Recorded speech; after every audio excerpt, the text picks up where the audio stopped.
రిజర్వేషన్లు ఇవ్వమన్నందుకు నాపై కేసు పెడతారా? మోడీ గారు, కేసులకు నేను భయపడతానా? తెలంగాణ పౌరుషం, గుజరాత్ ఆధిపత్యానికి జరుగుతున్న పోటీ ఇది.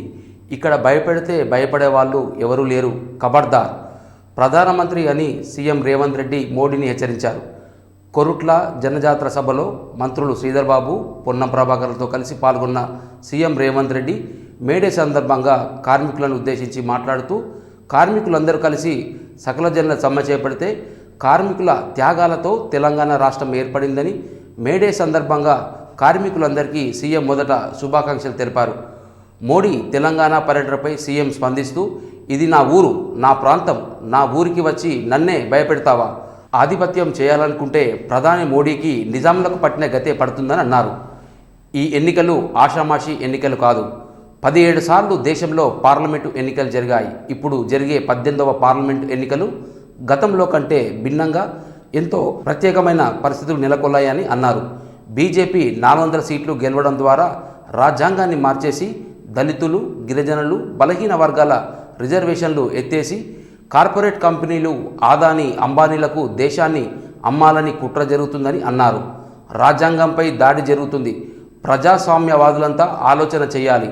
ఇది మన సమాజానికి పెను ప్రమాదమని హెచ్చరించారు.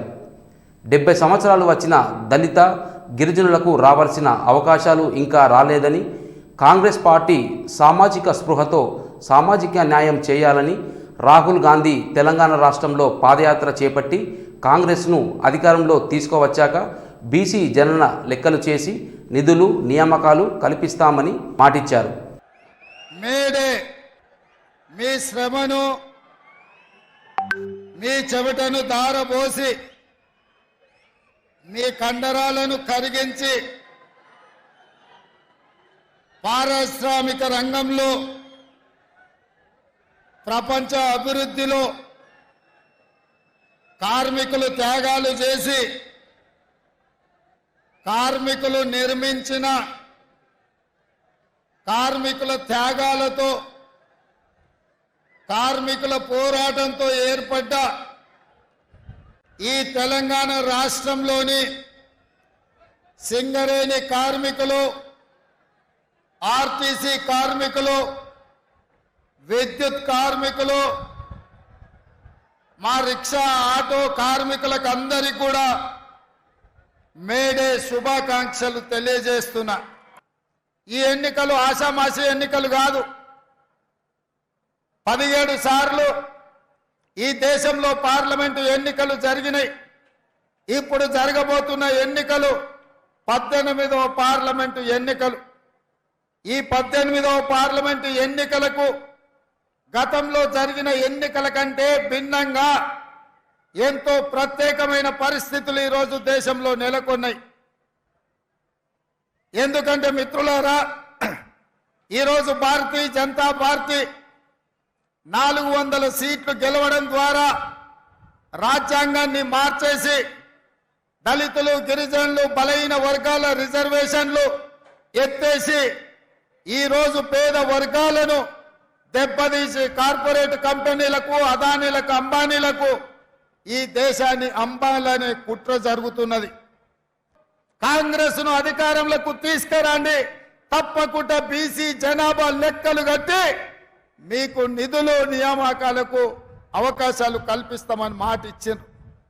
ఆ మాట ప్రకారం ఇవాళ ఈ దళితులు, గిరిజనులు, బలహీన వర్గాలు కాంగ్రెస్ కు అండగా నిలబడి 10 సంవత్సరాలు తెలంగాణ రాష్ట్రాన్ని పట్టి పీడించి ఈ రాష్ట్రాన్ని సర్వనాశనం చేసి 10 ఏళ్లలో 100 ఏళ్లకు సరిపోయే విధ్వంసం చంద్రశేఖరరావు చేసి ఈ రాష్ట్రాన్ని దోసుకుంటుంటే మీరందరూ కలిసికట్టుగా అండగా నిలబడి ఈనాడు ఇందిరమ్మ రాజ్యాన్ని, కాంగ్రెస్ ప్రభుత్వాన్ని తీసుకొచ్చింది.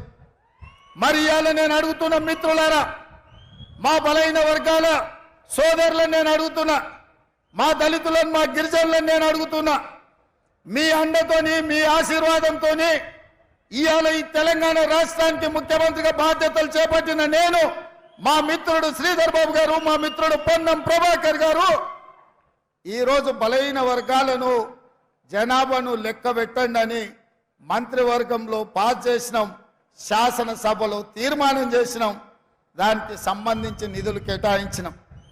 మీరు అనుకుంటుందేమో తెలంగాణ గడ్డ మీదకి గుజరాత్ నుంచి వచ్చి బెదిరిస్తామని. ఇది నా ఊరు, ఇది నా ప్రాంతం. నా ఊరికి వచ్చి నన్నే బెదిరిస్తావా?